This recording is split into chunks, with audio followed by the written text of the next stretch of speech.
kita harus melewati jalan yang berkelok-kelok. Belum lagi kita harus berhenti di tengah jalan dan kita harus melanjutkan perjalanan menapaki satu demi satu anak tangga. Tujuannya adalah agar kita bisa mencapai ke puncak tersebut, di mana puncak tersebut adalah sebuah puncak yang ingin dilihat oleh semua banyak orang. Karena di puncak tersebut pemandangannya sangat indah sekali. Tetapi tidak semua orang mau menikmati proses yang bisa dilalui. Nick Vujicic pernah berkata, mungkin saat ini hidupmu tidak berjalan dengan baik. Tetapi ketika kamu terus berjalan, selalu pasti ada harapan. Selalu ada harapan bagi mereka yang mau berusaha. Seperti saat ini teman-teman, kita sedang menghadapi sebuah musim pandemi. Sebuah musim yang baru buat kita. Musim yang belum pernah kita lalui semuanya. Banyak orang merasa stres, banyak orang merasa tidak percaya diri, banyak orang merasa putus asa apakah mereka bisa melewati atau survive melewati masa pandemi ini. Seperti halnya saya pada saat pertama kali join di industri asuransi 3 tahun yang lalu teman-teman. Saya join di industri asuransi bulan Mei sampai Desember tahun 2017. Saya berhasil meraih MDRT pertama saya di industri asuransi. Background saya sekali lagi bukan sales, background saya juga bukan bankers teman-teman. Dan saya tidak memiliki database sama sekali. Dan pada saat itu saya masih berada di dalam proses meragukan. Bulan Mei sampai bulan Desember saya bekerja secara part-time. Background saya adalah accounting. Jadi saya dari jam 8 pagi sampai jam 4 sore bekerja di salah satu accounting di hotel teman-teman. Jam 4 sore sampai jam 11 malam saya prospek setiap harinya. Nah, apakah setelah 3 tahun berturut-turut saya mencapai MDRT, apakah saya tidak mengalami yang namanya penolakan atau kegagalan? Jawaban saya iya teman-teman. Tetapi saya melihat kegagalan itu adalah proses pembelajaran.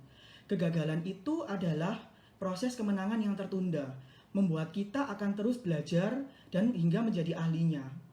Mungkin teman-teman di lapangan juga sering mengalami yang namanya penolakan. Mungkin teman-teman di lapangan juga sering mengalami yang namanya kegagalan. Bahkan mungkin direndahkan oleh orang-orang di sekeliling kita. Di sini saya akan membagikan 5 poin penting yang harus kita lakukan pada saat kita menghadapi kegagalan, teman-teman. Yang pertama, itu adalah kita harus menentukan tujuan hidup kita atau goal kita. Dan goal itu harus kita ciptakan secara jelas, spesifik, dalam jangka waktu yang lama, dan berkaitan dengan pekerjaan Anda tentunya. Ibaratnya, seseorang yang tidak memiliki goal itu adalah orang yang akan membuang waktunya secara percuma. Mereka tidak punya yang namanya kedisiplinan waktu. Ibaratnya kita pada saat melakukan perjalanan ke luar negeri, kita pasti punya yang namanya itinerary. Kita mau berangkat kapan, naik pesawat jam berapa hari di negara tersebut, mulai dari hari pertama sampai hari terakhir, kita akan mengunjungi destinasi di mana kita akan inginkan. Nah, setelah itu bahkan pulang pun kita harus punya jadwalnya masing-masing. Bagaimana dengan hidup kita?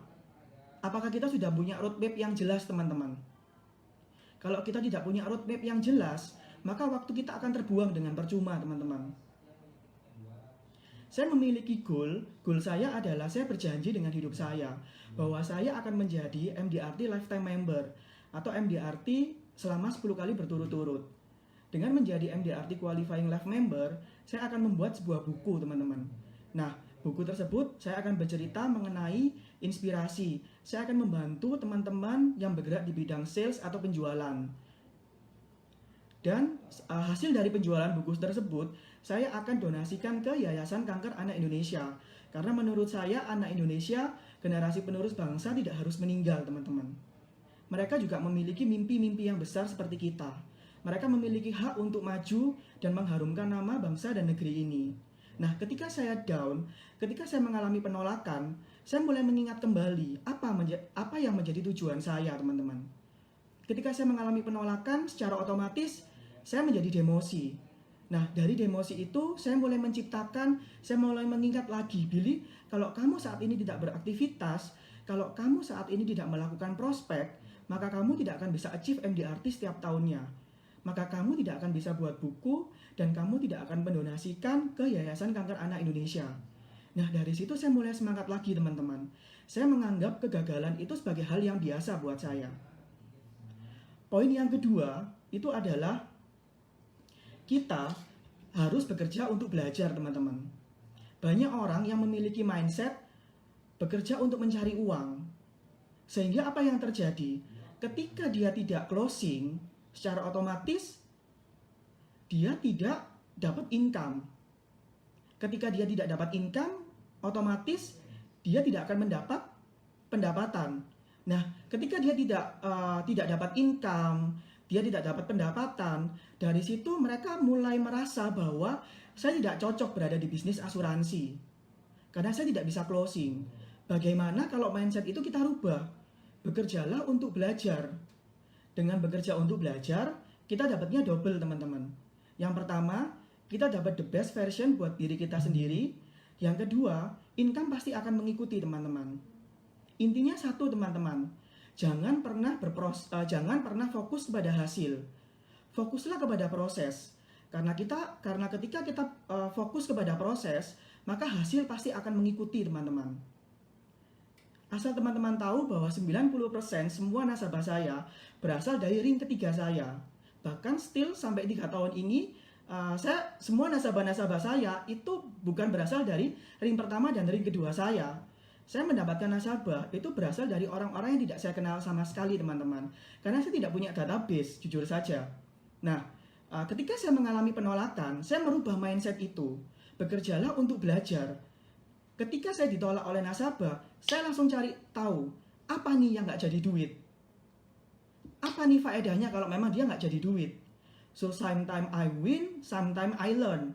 Kalau itu nggak bisa jadi duit, pastikan itu adalah pembelajaran buat kita. Sehingga kita terus berproses, kita fokus pada pengembangan diri kita, teman-teman. Jadi kita tidak melihat penolakan-penolakan yang ada di belakang. Karena saya yakin bahwa proses itu tidak pernah mengkhianati, teman-teman. Nah, seperti itu.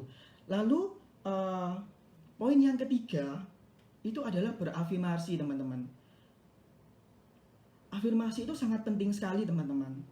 Pada saat saya join di industri asuransi, bulan Mei tahun 2017, sampai bulan Desember tahun 2017, saya cuma punya waktu sangat sedikit sekali, teman-teman.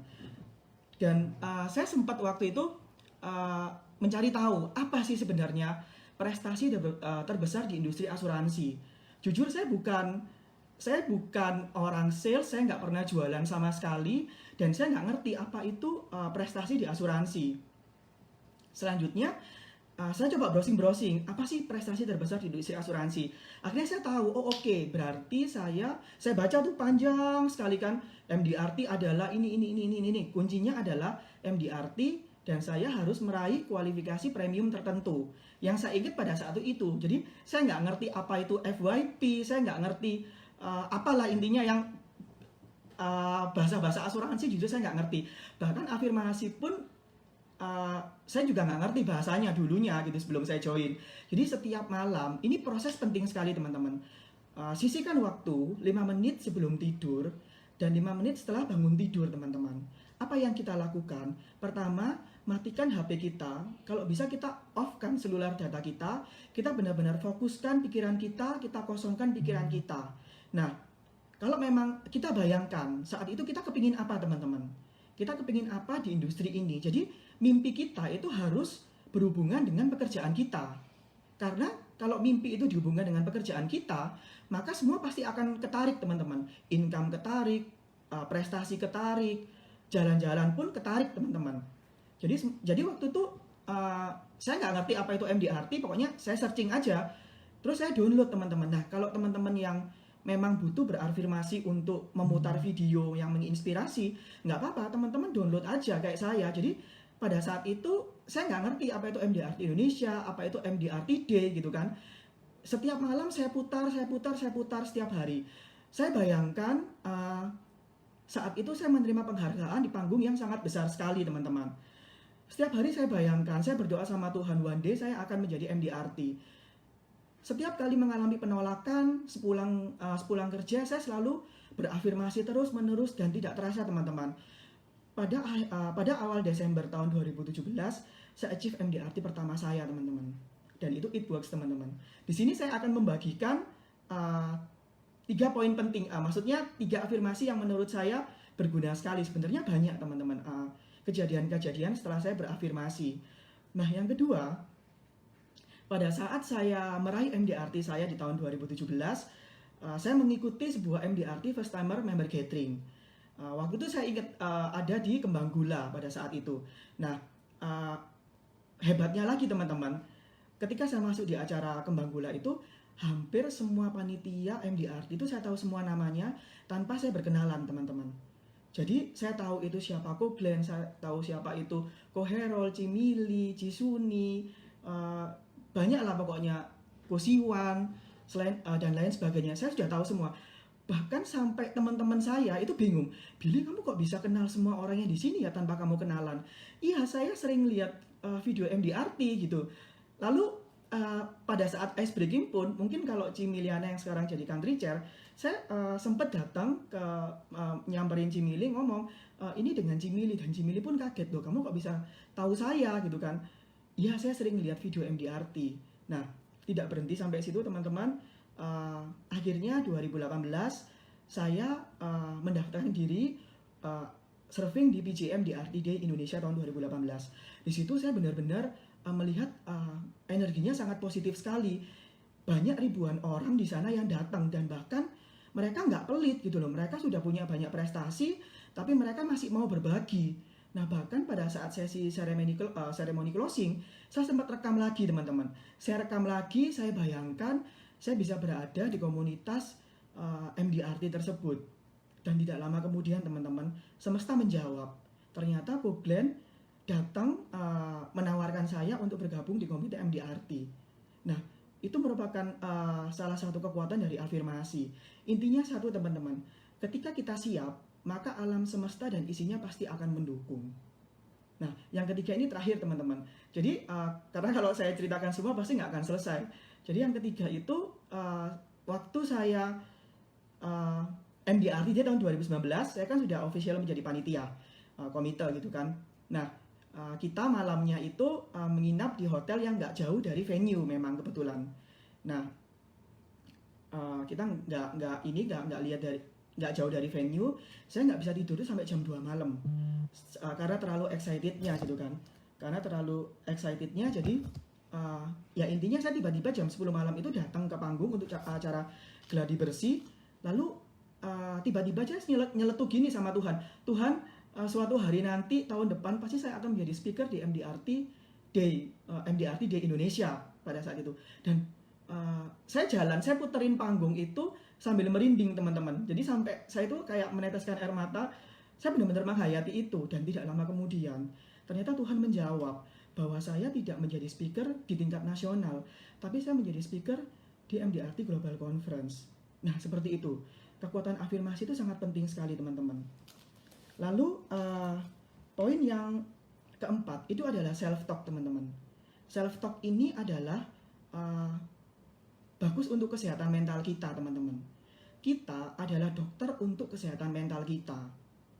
Karena apa? Karena yang tahu kita down, yang tahu kita senang, yang tahu kita happy, itu adalah diri kita sendiri.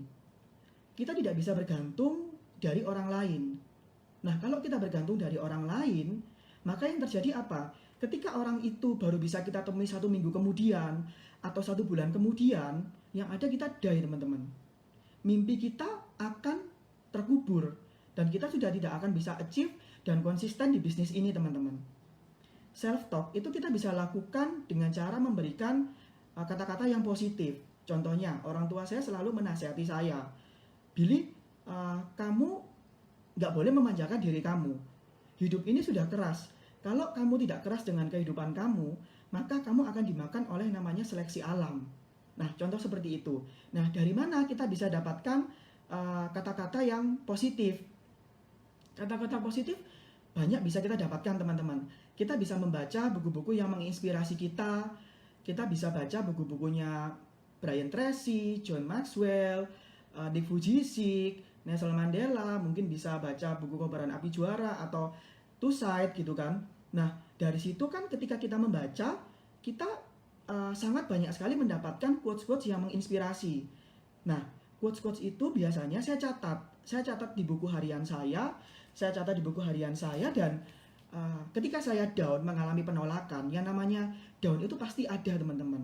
Penolakan pasti ada, nggak ada yang namanya orang ditolak. Kalau orang nggak ditolak itu dewa sekali teman-teman. Nah, ketika saya down, saya buka buku harian saya baca quotes-quotes yang menarik yang bisa memotivasi saya. Contohnya Nelson Mandela, dia pernah berkata bahwa lingkungan kita tidak boleh mengendalikan kita. Lingkungan kita, orang-orang yang merendahkan kita tidak menentukan nilai kita. Mimpi-mimpi terlahir di antara hari-hari yang sulit.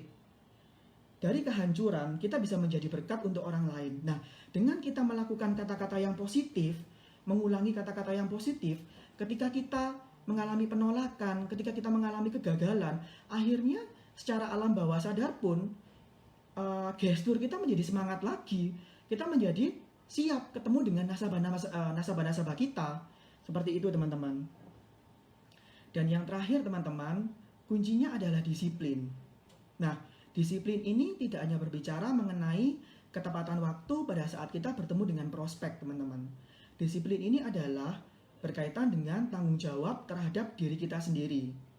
Nah, disiplin juga berkaitan dengan pengembangan diri kita.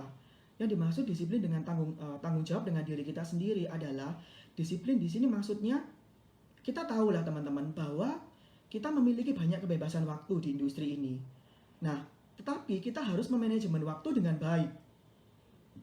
Kita harus memanajemen waktu kita dengan baik. Berapa lama, apa seharian itu kita lakukan apa gitu loh. Aktivitas apa yang harus kita lakukan supaya hari itu tidak terbuang dengan sia-sia teman-teman. Nah, selanjutnya yang dimaksud dengan disiplin pengembangan diri, kita harus belajar dengan ahlinya teman-teman. Kenapa kita harus belajar dengan ahlinya? Karena mungkin kemampuan kita atau mungkin pengetahuan kita itu sudah tidak relevan dengan keadaan kita saat ini atau dengan kondisi kita saat ini. Nah, contohnya saja, ketika kita berjalan, kita melakukan perjalanan keluar kota menggunakan mobil, tentunya kan mobil ini kan harus diisi bensin. Seperti halnya dengan kita harus diisi asupan pengetahuan yang baru supaya kita bisa mengetahui handling apa yang kita bisa lakukan ketika kita bertemu dengan nasabah. Contohnya seperti pandemi ini teman-teman. Nah, saat itu kan kita saat itu mungkin kita dengan mudahnya gampang ngomong bahwa handling pasti bisa karena kita bisa ketemu dengan orang tersebut secara face to face. Nah, pada saat pandemi yang terjadi seperti ini, gimana caranya? Mau nggak mau kan kita harus upgrade teman-teman. Kita harus belajar mengoperasikan apa itu Zoom, apa itu webinar. Kita harus melihat dari orang-orang yang sudah ahli teman-teman. Kita banyak belajar bagaimana caranya mereka bisa tetap survive di industri ini. Nah, seperti itu teman-teman. Nah, kesimpulan dari saya, satu hal teman-teman, seperti yang saya bilang berulang kali. Fokuslah kepada proses. Jangan pernah fokus kepada hasil. Dan yang terpenting adalah kesuksesan tidak bisa dibangun dalam satu hari teman-teman. Jangan pernah iri dengan kesuksesan orang lain. Fokuslah kepada pengembangan diri kita teman-teman. Nah, seperti itu. Nah, mungkin dari sini ada yang bisa ditanyakan ya?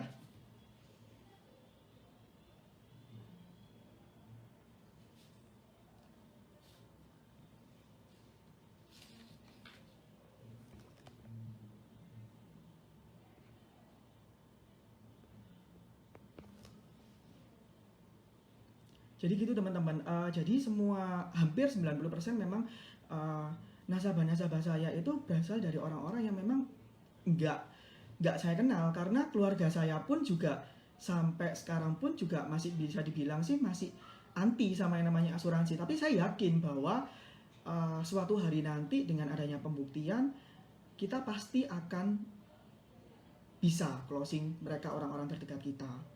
Nah, saya bergabung itu sejak usia 25 tahun ya berarti, kalau 3 tahun yang lalu. Oke, dari Cimiliana. Apa yang menjadi impian Billy selanjutnya? Tentunya saya mau naik next level, Cimili. Jadi saya ingin upgrade ke COT jika Tuhan mengizinkan ya. Nah, ini dari Angelina Karisma. Oke, Bill, gimana caranya pendekatan kanvas kering 3? Nah, intinya begini teman-teman. Gini, kita harus punya mindset ya teman-teman. Mindset kita harus benar dulu. Gini, intinya sebanyak apapun database yang kita punya, pasti pada ujung-ujungnya akan habis teman-teman. Karena apa? Karena tidak semua database yang kita miliki itu mau bergabung dengan kita. Ya mungkin tidak sekarang, tapi tahun depan atau mungkin beberapa tahun kemudian. Tapi kan kita nggak bisa hanya menjagakan dari orang terdekat kita atau database kita. Nah, database itu harus di-create teman-teman. Kalau kita mau sukses di bisnis ini, itu kita harus meng-create database. Caranya gimana teman-teman? Caranya dimanapun dan kapanpun, teman-teman harus cerita apa itu asuransi. Contoh, saya closing premi 300 juta dari tukang Gojek teman-teman. Tukang Gojek saya prospek teman-teman. Tapi apa yang terjadi? Jadi pada saat itu kebetulan saya lagi meeting ke Jakarta. Saya naik ojek ke Jakarta karena kan kalau ke Jakarta kan sangat macet sekali. Jadi saya naik ojek, saya tanya sama tukang ojeknya, Pak, sudah berapa lama jadi tukang ojek? Oh dia bilang udah 5 bulan, dia bilang seperti itu. Baru 5 bulan karena posisi saya part time. Jadi saya dari pagi, kebetulan sama kayak saya part time, dari pagi jam 8 sampai jam 5 saya kerja sebagai sopir di salah satu keluarga. Nah jam 5 sampai sampai malam lah intinya itu dia baru ojek karena anaknya masih satu, pada saat itu perempuan 2 tahun, dan biaya hidup di Jakarta mahal. Dia bilang kontrak satu petak harganya 15 juta, jadi saya nggak sanggup kalau cuman kerja sebagai sopir. Selanjutnya yang saya tanyakan adalah, Pak, berarti Bapak ini kan mobilitasnya di jalan, saya bilang seperti itu. Setiap hari dari pagi sampai sore Bapak ini nganter nasabahnya bosnya Bapak ke satu tempat ke tempat yang lain. Begitu juga nanti pada saat malam hari Bapak juga tetap pindah tempat ke tempat yang lain gitu kan. Pernah nggak Bapak ngerasa capek di tengah jalan? Pernah nggak Bapak tiba-tiba merasa tertidur sebentar di tengah jalan? Dia jawab pernah teman-teman. Lalu pertanyaan saya selanjutnya adalah, Pak, Bapak pernah sadar nggak? Resiko itu bisa terjadi dengan siapapun dan kapanpun. Saya bilang seperti itu teman-teman. Resiko itu berupa apa, Pak? Resiko itu berupa meninggal dunia, cacat tetap total, atau mungkin kecelakaan, atau bahkan sakit kritis, teman-teman. Atau bahkan sakit kritis, Pak. Saya bilang seperti itu. Apa jadinya ketika Bapak mengalami kondisi yang saya sebutkan? Bagaimana dengan nasib kontrakan Bapak? Bagaimana anak dan istri Bapak masih melanjutkan hidup? Dari situ dia mikir, teman-teman. Iya juga ya, dia bilang. Nah, caranya gimana? Beli Pak asuransi, Bapak harus punya asuransi. Kecil nggak apa-apa Pak, yang penting Bapak punya. Supaya kelangsungan keluarga Bapak masih tetap bisa berjalan dengan baik. Still, apakah dia beli? Enggak teman-teman. Pertanyaan saya selanjutnya adalah, saya tanya, oke, Pak sudah berapa lama kerja sebagai sopir di keluarga tersebut? Nah, dia bilang, saya udah 15 tahun di sana. Dari keluarganya, dari dia masih keluarga muda, anaknya masih 2 tahun, sekarang anaknya sudah mau kuliah, yang satunya SMA, satunya SMP, satu masih SD. Nah dia mulai cerita kan, tapi kasihan, dia bilang seperti itu. Kenapa Pak? Iya, suaminya baru meninggal beberapa bulan yang lalu, dia bilang seperti itu. Oh gitu? Iya, suaminya baru meninggal. Saya tanya, loh istri kerja apa Pak? Istrinya kerja notaris, dia bilang seperti itu. Setiap dari Senin sampai Kamis dia kerja banting tulang sampai malam. Jumat sampai Minggu dia khusus meluangkan waktu untuk anak-anaknya supaya anak-anaknya nggak kangen, tidak merasa kehilangan kasih sayang. Nah, pertanyaan saya selanjutnya teman-teman yang saya lontarkan kepada tukang Gojek ini, saya tanya, Pak, apa jadinya ketika ibu ini meninggal Pak? Bagaimana nasib anak-anaknya? Sudah bapaknya meninggal, ibunya meninggal. Mikir dia kan? Nah, dia mulai mikir. Terus, iya juga ya. Terus, Pak, Bapak harus ingat loh Pak, ibu ini tuh gak punya perusahaan. Beda ketika ibu ini punya perusahaan. Kalau ibu ini punya perusahaan, ketika ibu ini meninggal, mungkin sistem itu masih bisa berjalan. Dan anak-anaknya masih tetap akan bisa menjalankan kehidupannya. anak-anaknya masih bisa sekolah. Tapi apa jadinya ketika ibu ini notaris, Pak? Pak, notaris ini profesi loh, Pak. Kalau anak-anaknya meninggal, kalau ibunya meninggal, gimana anak-anaknya? Apa anak-anaknya bisa melanjutkan sekolah, Pak? Nah, tanpa berpikir panjang, akhirnya Bapak itu minta kartu nama saya, teman-teman. Meminta kartu nama saya, dan ojek online itu memberikan kartu nama saya ke majikannya. Dan dari situ akhirnya saya closing, teman-teman, 300 juta premi. Seperti itu. Jadi intinya kita jangan pernah fokus kepada hasil. Jangan kita, aduh saya sudah prospek sana, prospek sini, tapi saya nggak berhasil. Nggak usah. Enjoy the process aja, teman-teman. Gitu. Nah, lalu ini ada pertanyaan dari Ko Herold. Selama PSBB dan pandemi, ada strategi khusus untuk approach calon nasabah. Nah, jujur untuk saat ini, jadi gini teman-teman. Jadi yang pertama ya teman-teman ya, kita kalau untuk nasabah saya existing, saya mulai menawarkan mereview polis-polisnya mereka. Nah, caranya gimana supaya mereka mau polis-polisnya itu direview, karena kan banyak orang yang nggak ini ya, kadang kan mereka skeptis gitu loh, ngapain direview. Nah, cara ngomongnya gini teman-teman, Pak, Bapak pernah nggak punya polis-polis asuransi yang yang mungkin Bapak pernah beli di luar, Bapak beli sama saya, atau mungkin 2 tahun yang lalu Bapak pernah beli, atau mungkin 5 tahun yang lalu Bapak sudah pernah beli gitu loh. Nah, di sini saya bantu coba Pak untuk reviewkan polis-polisnya. Nah, tujuannya untuk apa, Pak? Bapak nggak usah khawatir. Tujuannya adalah untuk memastikan apakah nama dan tanggal lahirnya sudah sesuai. Kenapa saya bilang begitu, Pak? Karena ketika klaim itu terjadi, Pak, pada saat nama dan identitas itu tidak sesuai, ada 2 kemungkinan yang terjadi, Pak.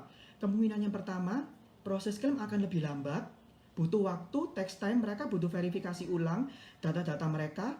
Dan yang kedua, secara emosional pasti Bapak akan berat sekali. Di saat mana Bapak membutuhkan premi itu, polis itu bisa langsung terbayar, karena dengan adanya kondisi seperti ini mungkin Bapak harus keluar uang dulu loh, Pak. Nah, dengan begitu akhirnya apa? Nasabah mau mereviewkan polis-polisnya, nasabah mau membukakan mulai membuka trustnya untuk mereviewkan polis-polisnya dia gitu loh. Dan ajaibnya teman-teman, saya punya 2 nasabah. Itu yang satu punya 40 polis dan yang satu punya 60 polis, teman-teman. Nah, dari situ akhirnya kita tahu berapa kemampuan dia sebenarnya untuk membeli sebuah premi polis asuransi. Kalau kita tidak mereview, kita mungkin tidak mengerti bahwa kapasitas mereka itu ada sampai, bahkan nasabah saya itu satu orang keluar premi itu 2M dan satunya keluar premi 4M. Begitu saya buka semuanya, polis-polisnya itu di atas namakan anak-anaknya. Nah, dari situ akhirnya kita bisa mengedukasi nasabah bahwa berapa sih idealnya UP yang harus kita miliki, teman-teman. Berapa idealnya UP yang harus kita miliki, berapa ideal income protection yang harus kita memiliki. Nah, akan membukakan cases-cases kita selanjutnya. Selain itu, nasabah menjadi terbantu dengan adanya keberadaan kita.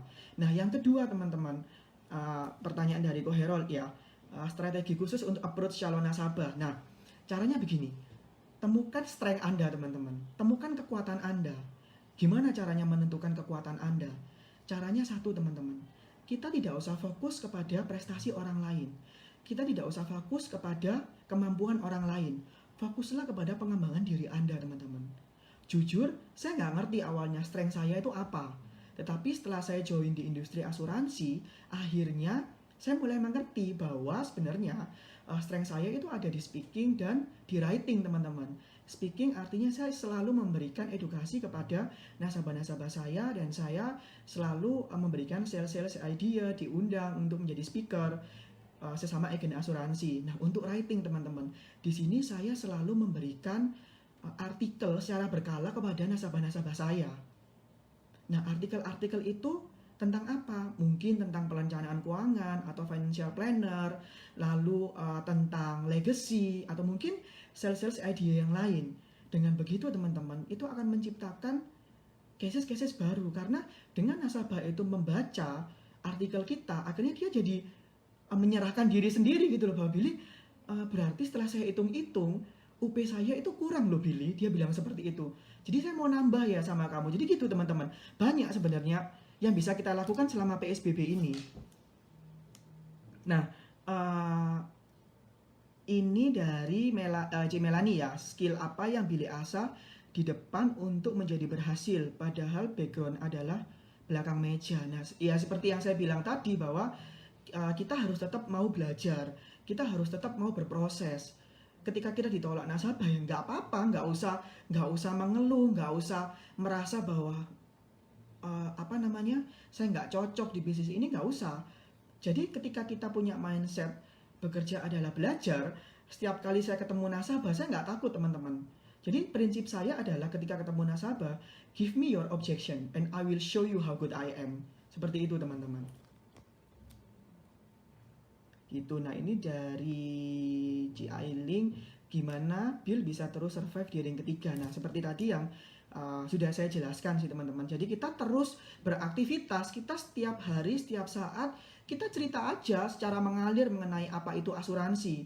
Karena semakin sering kita cerita, semakin sering kita ngobrol, prospek sama orang, jam terbang kita pasti akan mengikuti teman-teman. Itu nggak bisa nggak bisa dibohongin gitu loh. Bill, menurut dari Kak Ardita, Bill, menurut kamu kenapa penting untuk menjadi seorang MDRT? Nah, penting sekali teman-teman. Kenapa saya bilang penting? Saya tanya sama teman-teman sekarang, menurut teman-teman susah nggak menjadi agen asuransi? Susah nggak teman-teman? Ada yang bisa bantu jawab? Nah, untuk menjadi agen asuransi itu susah kan, berarti banyak sekali penolakan dan segala macam ya. Nah, kalau sudah tahu susah dan kita nggak berprestasi, gimana kita bisa konsisten di bisnis ini? Gimana kita bisa bertahan lama di bisnis ini kalau sudah tahu susah dan kita nggak berprestasi? Nah, seperti itu Kak Dita. Nah, Pipi Indrawati, oke. Ini tahun pertama Billy kan langsung MDRT, oke. Prospek kemana aja sampai jam 11 malam. Jadi saya prospek ke Starbucks, terus kemanapun lah intinya teman-teman. Saya itu pernah waktu itu ya teman-teman, saya pernah, jadi Sabtu saya ingat waktu itu, Sabtu itu saya kerja di hotel, lalu jam 4 sore saya pulang, terus saya prospek teman-teman keluar kota. Saya prospek keluar kota ke Kediri, dan itu membutuhkan waktu sekitar 4 sampai 5 jam lah. Pada saat itu saya naik travel teman-teman, saya naik travel Jadi pada saat itu saya pernah janjian sama orang. Jadi pada saat di Kediri itu saya pernah ke salah satu coffee shopnya, pemilik coffee shop. Terus akhirnya saya punya kartu namanya dia gitu kan. Akhirnya saya telepon, saya coba janjian sama dia, dan akhirnya teman-teman, ini perjuangan sih memang. Jadi saya pulang kantor jam 4 sore itu saya nekat naik sepeda motor teman-teman, karena kalau naik mobil di hari weekend itu sangat padat sekali. Jadi saya perjalanan itu jam 4, sekitar jam 8 lah sampai. Saya janjian jam 9, jadi muka itu udah belepotan hitam semua gitu kan. Terus saya prospek di sana dan bahkan ditolak teman-teman saya. Ditolak, balik ke Surabaya jam 2 malam, dan minggunya saya harus jaga lagi sebagai MOD, manager on duty di sana gitu loh. Jadi ya maksudnya semua proses itu tidak akan pernah mengkhianati hasil gitu.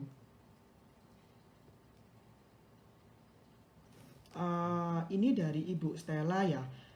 Pak Billy, kalau boleh tahu sebelumnya di industri apa? Saya lihat Pak Billy bisa begitu kuat tidak mempan terhadap penolakan.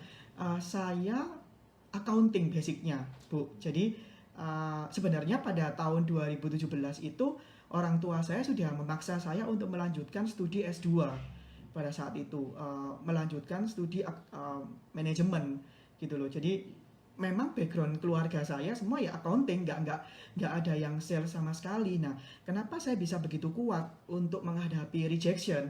Karena kembali lagi, karena kita sudah tahu tujuan kita apa, teman-teman.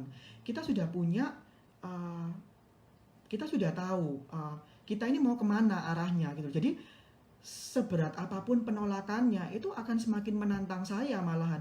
Jadi saya penasaran, bahkan saya itu pernah prospek itu sampai 15 kali di orang yang sama. Seperti itu. Dengan Kathy, keren Billy, mau nanya pernah nggak merasa down di bisnis asuransi dan apa yang Billy lakukan? Ya itu tadi, ya kalau yang namanya pernah merasa down pasti pernah. Setiap orang pasti pernah mengalami penolakan dan pasti down ketika kita ditolak kan tentunya. Tapi ya itu tadi, kembalikan ke mimpi-mimpi kita. Kita mulai, mindset kita harus dirubah. Bekerjalah untuk belajar, jangan bekerja untuk mencari uang. So sometimes I win, sometimes I learn. Kalau ini nggak jadi duit, apa nih faedahnya? Apa nih yang bisa saya lakukan ketika kita menerima penolakan yang sama? Jadi kita semakin hari semakin pintar, teman-teman.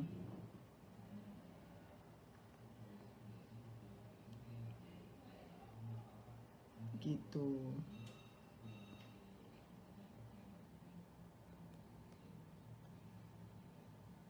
Bahkan ini ada lagi uh, uh, Kosiwan ya, untuk Bu Ari susah karena baru video call bentar. Oh ya nggak apa-apa, nanti Ibu bisa lihat ininya sih, maksudnya bisa lihat rekaman ulangnya. Dari Kosiwan, perubahan apa yang terjadi setelah Billy gabung di Komite MDRT Indonesia? Yang pasti saya lebih positif lagi karena saya percaya bahwa kita adalah cerminan dari 5 teman-teman kita. Nah, kalau teman-teman kita itu adalah orang-orang yang hebat, orang-orang yang sukses, maka secara otomatis pasti kita nantinya juga akan menjadi sukses.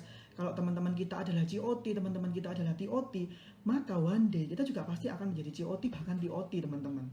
Karena lingkungan itu sangat penting sekali, teman-teman. Gitu. Dan satu hal lagi, teman-teman, yang mau saya katakan bahwa setiap kali, jadi gini teman-teman, kita itu memang tidak bisa mengontrol apa kata klien pada saat kita prospek, ya kan? Kita tidak bisa mengontrol apa respon daripada klien pada saat kita ketemu dengan mereka gitu loh. Tapi satu hal yang kita bisa kontrol, teman-teman, yaitu pikiran kita, mindset kita. Penolakan ini kita jadikan sebagai apa? Kalau penolakan ini kita jadikan sebagai beban, ya akhirnya yang ada beban gitu loh. Tapi setiap kali saya bertemu orang, jadi intinya gini teman-teman, kita jangan skeptis ketemu orang. Entah itu orang itu mau menolak, oh oke, ada orang yang mau menolak, oh oke, ada orang yang mau tapi nggak punya uang, ada orang yang tertarik gitu kan. Nah itu semua respon daripada orang-orang gitu loh. Nah kuncinya adalah satu, menurut saya setiap kali saya bertemu dengan prospek, saya punya mindset bahwa semua prospek saya itu adalah advisor saya, teman-teman. Kenapa begitu? Karena saya jadi belajar banyak hal, teman-teman. Saya belajar banyak hal dari mereka, entah itu respon penolakan atau apapun itu, teman-teman. Dan bahkan ketika saya bertemu dengan mereka, prospek atau nasabah, saya tanya teman-teman, Pak, gimana caranya Pak bisa bangun bisnis sampai segede ini? Nah dia akhirnya mulai bercerita, teman-teman. Billy, saya itu dulu susah, saya bangun bisnis ini berkali-kali Billy, bahkan saya sudah hilang duit itu puluhan miliar, tapi saya terus berusaha Billy, saya pernah sampai bangkrut, gulung tikar segala macam, tapi saya nggak kapok, saya tetap berusaha. Nah dari situ akhirnya menampar saya bahwa oh oke, mereka aja yang harus mengeluarkan modal dalam jumlah besar, itu aja mereka nggak kapok loh teman-teman untuk tetap terus berjuang. Apalagi kita kan nggak butuh modal, kita kan nggak keluar modal apapun, berarti kita harus lebih fight dibandingkan mereka. Nah secara otomatis setiap kali bertemu dengan nasabah itu akan menjadi advisor saya nantinya, seperti itu. Oke, Civeni ya, apa yang membuat nasabah yang 15 kali tersebut akhirnya mau di closing? Nah gini teman-teman, jadi pada saat itu uh,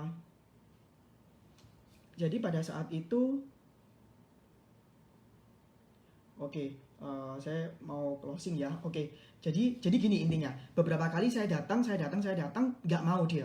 Karena saya tahu orang ini orang kaya.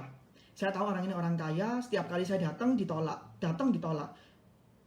Akhirnya singkat cerita dia bilang gini, "Aduh Billy, kamu mau duit, kamu mau, saya sakit apa sih? Sebutkan penyakit paling mahal. Butuh berapa duit? 2M, 5M, 10M, 15M. Saya ada semua Billy. Ready sekarang di tabungan saya." Dia bilang seperti itu. Nah, akhirnya teman-teman yang saya lakukan adalah, aduh, gimana nih ya caranya supaya bisa meyakinkan dia, padahal ini sudah 15 kali teman-teman. Akhirnya saya ke toilet teman-teman. Saya ke toilet, saya mikir, apa ya yang bisa meyakinkan dia gitu kan. Saya ke toilet itu lama teman-teman, 5 menit saya mikir gitu kan. Jadi biar nggak kelihatan bego gitu kan. Saya mikir di dalam. Terus akhirnya saya keluar teman-teman. Saya keluar, saya mikir terus saya keluar teman-teman. Langsung saya bilang sama bapaknya gini, "Pak, sekarang saya tanya sama Bapak, anak-anaknya Bapak tahu nggak PIN ATM-nya Bapak?" Nggak tahu. Oke. Pertanyaan saya selanjutnya, apakah anak-anaknya Bapak sudah settle? Belum, Bill. Anakku yang satu itu masih baru lulus kuliah, yang satu baru merit, secara keuangan masih belum settle. Oh oke. Pak, saya cerita aja ya Pak ya, saya cerita sih. Nggak apa-apa, kalau Bapak nggak mau juga nggak apa-apa Pak, nggak apa-apa. Saya bilang, "Pak, ini sama kejadiannya persis dengan nasabah saya." Kenapa saya bilang begitu Pak? Nasabah saya itu kaya sekali Pak. Dia bilang, "Billy, saya itu nggak butuh asuransi. Saya kalau sakit, saya tinggal jual aja apartemen saya punya, semua saya punya Billy." Nah singkat cerita Pak, akhirnya orang ini ngambil Pak sama saya.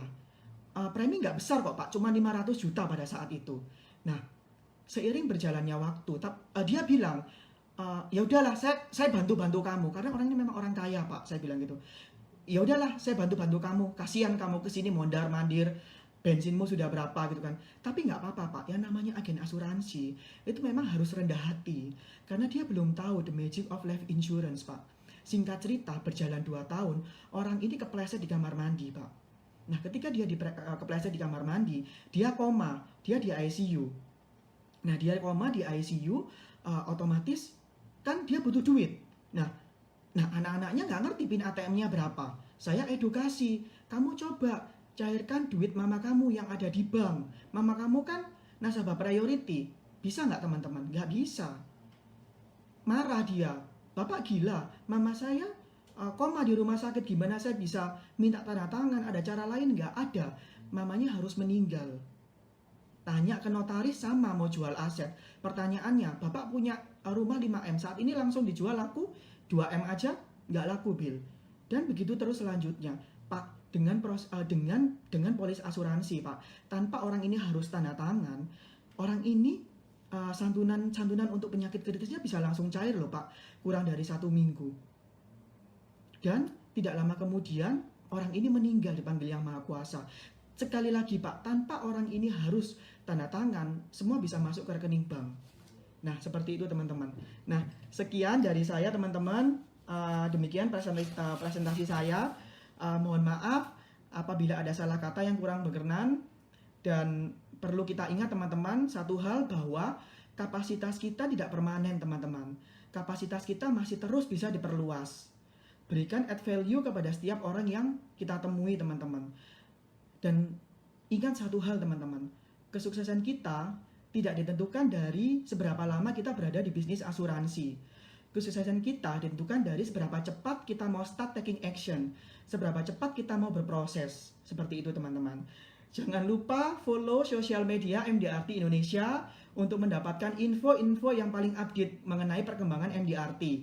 Nah, sosial media yang kita miliki ada 3 teman-teman. Yang pertama adalah IG MDRT Indonesia, Facebook MDRT Indonesia Official Account. Jangan lupa follow, like, share, dan komen.